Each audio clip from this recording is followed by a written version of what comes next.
try to finish off this tower property mowing project today. I got the TS10, Johnny 3. I'm expecting to have a good time. Let's get started.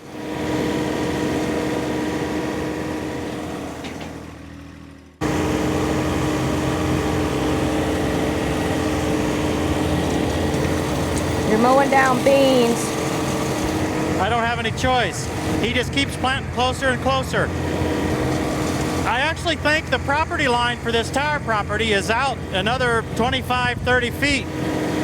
But I don't really blame the farmer for trying to encroach here and get as many soybeans as he wants. You know, this property's not being used for anything productive, so he might as well be using it. According to my speedometer, I'm going 2.1 miles per hour right now.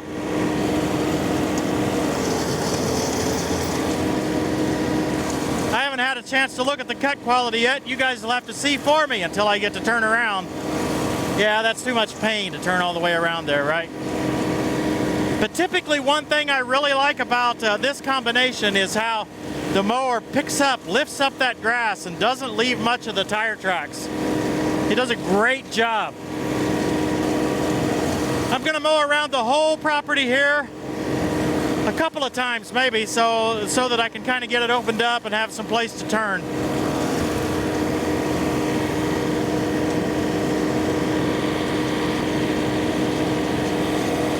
What do you think of that cut quality?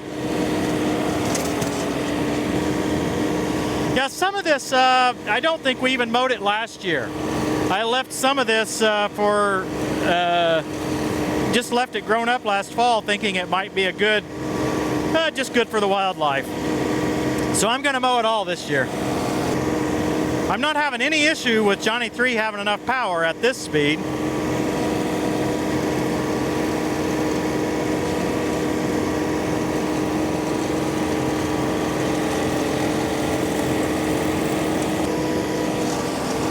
Whoops, I skipped there.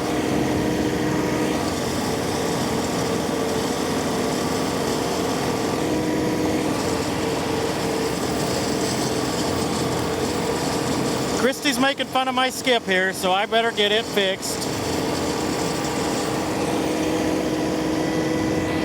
Having her as an eye in the sky is not always helpful. I can't even make a mistake when she's not within eyesight. Okay, so over here on the right was mowed 4 days ago. 4 days ago with the Ventrac flail mower. I just think that looks fabulous. Got a lot of good comments on the Ventrac flail mower. And I'm glad you guys saw that because Christy and I were both very impressed. We really enjoyed operating it. And we were surprised. It was supposed to be the more lawn-centric version of the flail, and yet it performed wonderfully in these big weeds and then some small trees here. Out to my right here was mowed with the Moschio Gaspardo rear flail mower behind the 1025R. These first two strips here were mowed 4 days ago, again with the Ventrac, and then the rest of it was mowed 2 days ago with the rear flail mower. And you can see the major difference is the tire tracks. In between the tire tracks, you can see that both mowers were about the same. Really, they were about the same. But the tire tracks themselves are just proved more than the rear mower could handle. Now, I probably could have improved that by lowering the mower deck some, or I call it the mower deck, lowering the rotor. And then it would have picked that up a little bit better. But I kind of wanted you to see it at comparable height. I just thought that would be more informative for you. But what I hear from Moschio is a continual recommendation to mow a lot closer, a lot shorter with a flail mower. Now I'm really sacrificing for you guys today. That's right. It was very tempting for me to get Johnny 5 out today and hook onto this TS10. Air conditioning, that would have been nice, but I just felt like I had never tried the TS10 on the 3046R in really tough conditions like this. So I thought it would be useful for both of us. And it is. I can go, let's see, I'm about 2.5 right now, 2.5 miles an hour right now. I can do that in most of it. Sometimes I have to slow down to about 2 miles per hour, but I can do that 2.5 for most of it. Okay, I think I'm going to turn now and mow around the inside. I'll mow around the building and those trees and everything, just to kind of get a scope of what we're going to be doing today. I can tell you that this would be really scary to me if I hadn't mowed this before. You know, this is a great place for something to be hiding, and I don't mean an animal, I mean a big old piece of steel. But I have mowed this before, so I'm a little more comfortable. I do know there's some stuff back here, so naturally I'll go right there and see if I can get into it and tear my mower up.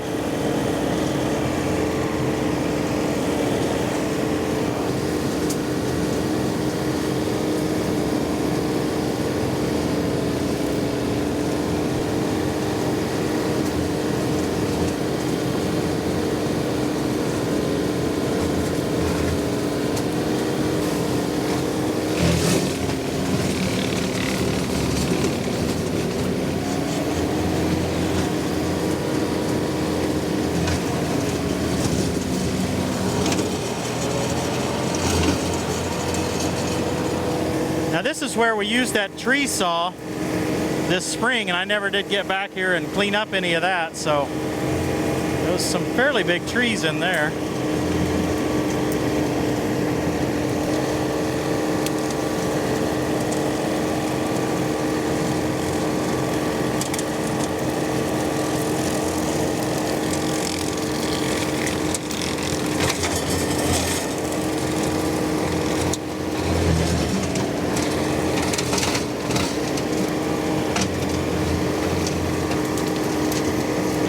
Even on a property that you have mowed before, this is the most adventurous part. Still kind of the most, well, you better be on your toes. There could be something that's fallen in here, or somebody's dropped in here. And this stuff's just really tall. It's hard to see what's going on.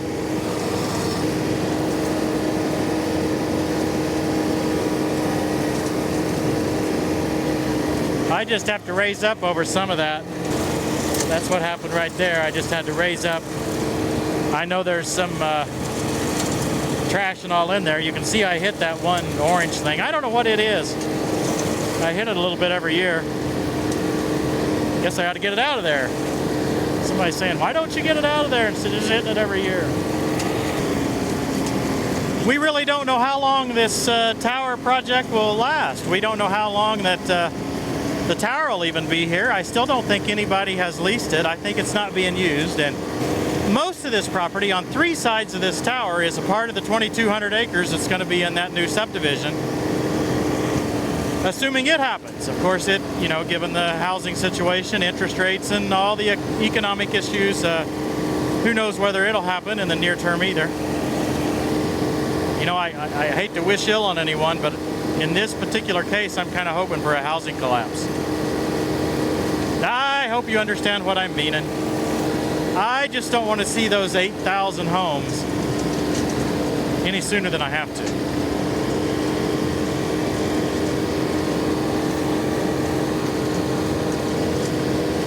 Now this strip right here and right over there are the test strips that I left last year when we did the single spindle versus Flexwing test. By the way, that video is doing really well right now. Might be a video that if you missed last year, you might want to go see. We showed this Flexwing versus a 6-foot single spindle. Same day, same manufacturer. It's a very fascinating test.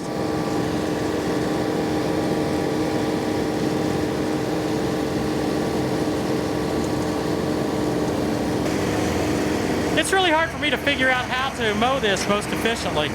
I usually like to mow back and forth, find the longest rows and just do some good straight back and forth. Oh my goodness, look at these big trees. I don't think I'll have any trouble, but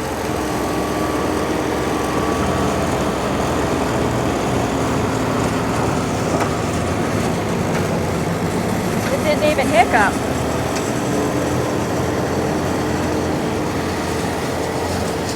No, that was fine, wasn't it? Those trees were 2 years old. But here I've got all these guy wires, and just it's hard for me to find good straight path that I can just cut straight all the time, and so I end up just kind of mow it in chunks, just a little piece here and a little piece there, and sometimes that works out because we're using different mowers for testing, but then when I get ready to finish it, like today, it just feels like for only 5 acres I'm mowing in like 4 different directions to get it done. Oh well.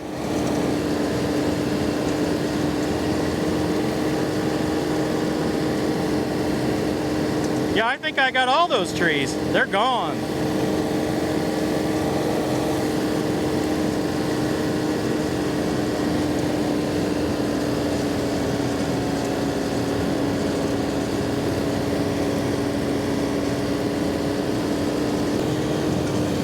You would think it would be the heavy trees that would pull the hardest, but it's not. It's the fescue where it gets matted down in. It's very heavy fescue right back there.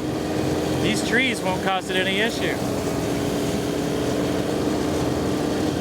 But I think I am proving that the 3046R is a large enough tractor to handle this machine in essentially any conditions you can throw at it. I would say that, yeah, I could go faster with the 5075E in really rough conditions like this. But overall, I would say this is a fine tractor for this mower. I always thought it would be. The 2038R, could I go through this? Yes, but I would have to creep. I'd have to go really slowly and take my time and be on and off the hydrostat pedal, varying speeds. But yes, we could mow it with the 2038R and the TS10. And who knows, we might still do a faster job than what we would with a 5 or 6 foot single spindle mower. I know we would do a better job of cutting. I've only got 2 passes of headlands on this end, so that's not enough for me to turn around. Well, I might be able to force it to turn around from the tractor standpoint, but I'm nervous about that CV joint on the mower. I don't want to stress it any more than I have to. Now, I said this was a good sized tractor for this mower, and of course a cab would be nicer. But having said that, since the mower is quite a ways back from the tractor, I'm not getting that much brush up on me, so it feels better than a 3-point mower where it's throwing brush right up under you all the time. So it's not bad. Yeah, it's hot, and yeah, there's some some grasshoppers and stuff around, but and a cab would be nicer. But this is entirely workable and still enjoyable. It's amazing how much ground we can cover with this 10-foot mower. Even going slowly. It doesn't take long to mow a decent sized patch. Well, I'm always impressed with the cut quality of this mower, and today's action is not proving any different. Yeah, there's a few sticks sticking up, but I think this is doing a great job. Is it cutting as good as the flail? Well, it's cutting as good as the rear flail that we were using on the 1025R. A little better than that, I would think. Well, maybe it's not chopping it up as much. The front mounted flail, I believe it's still got an edge in cut quality here because it didn't run over the material first.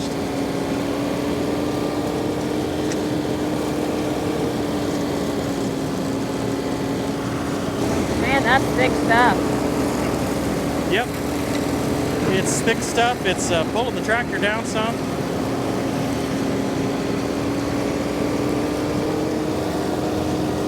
Raise my mower a little bit here. I know there's rocks out here. I hit one, didn't I? Couldn't have been better timing. I said rocks right as I hit.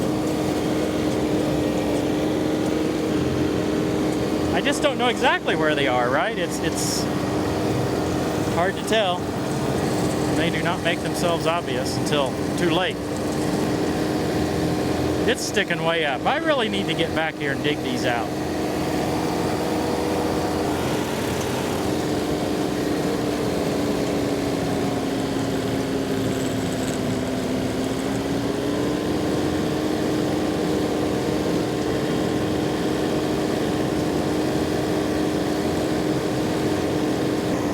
material's lighter out here. I'm going 3.5 miles per hour here without issue.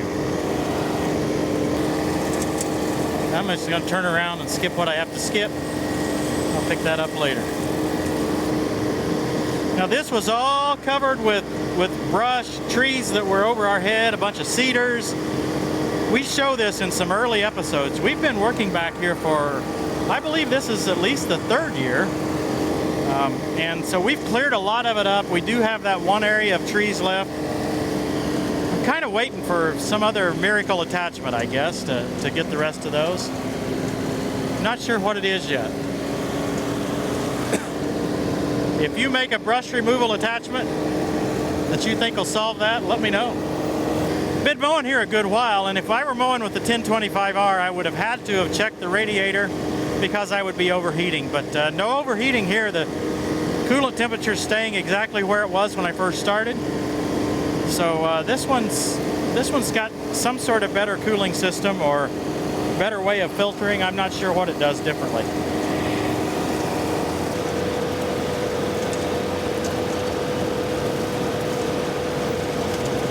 Bounce around.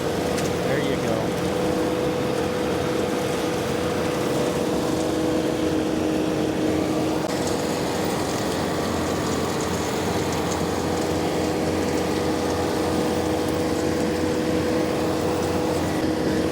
Last year we mowed this area with a 3039R. Our friend Randy brought it up to play with us. And it's kind of fascinating because it shows the difference. Now I realize it's a year apart, but it shows the difference to me in horsepower. And I definitely can notice that this tractor, this 3046R, has a bit more horses than that 3039R. I think these guy wires are the lowest that we have anywhere here. This is the hardest part of the trimming. You see, I can't get too close when I go under.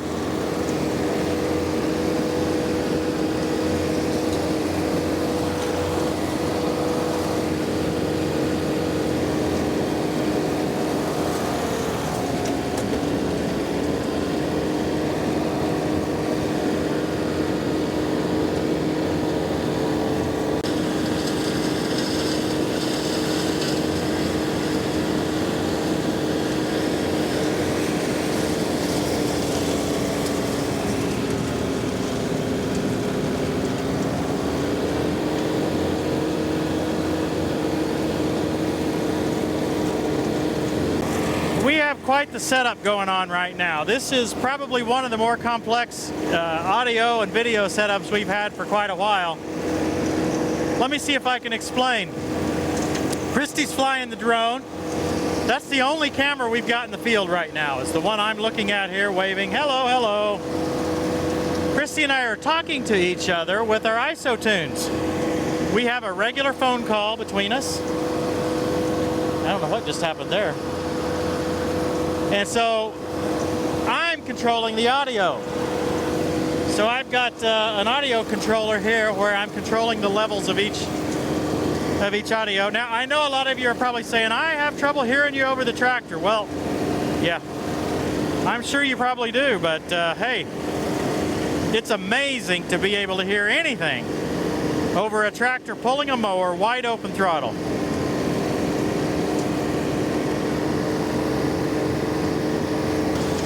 We thought that Vinny did such a good job in the prior episode that he deserved an encore. And besides, Christy was getting itchy.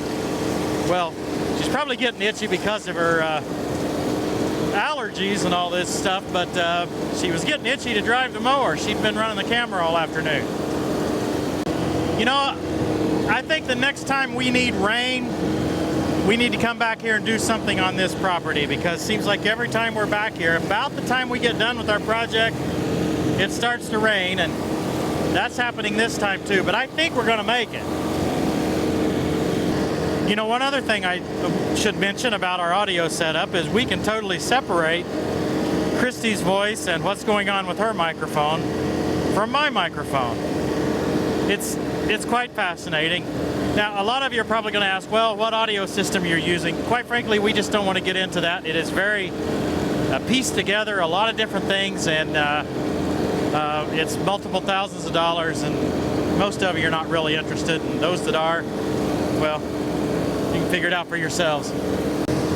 Well, I think we have a few awards to give away for this particular mowing project. I think Rookie of the Year definitely goes to Vinny and the fine cut 72-inch flail mower.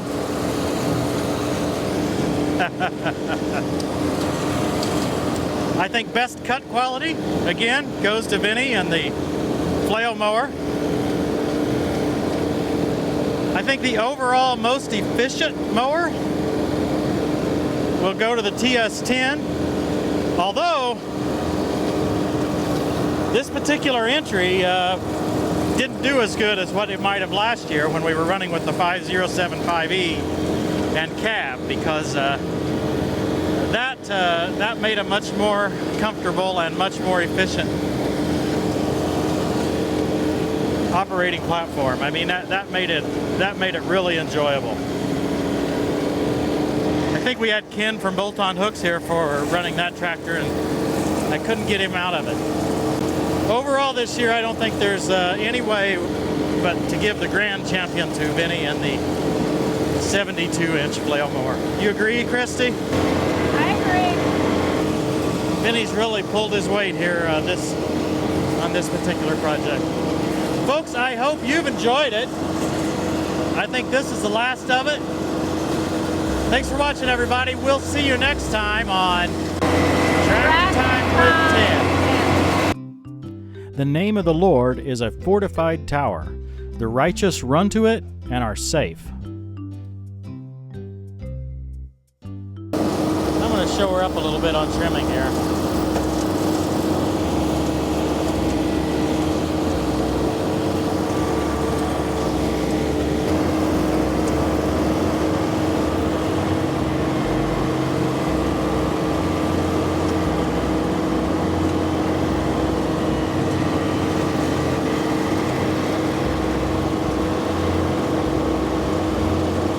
That's how you trim it, Christy.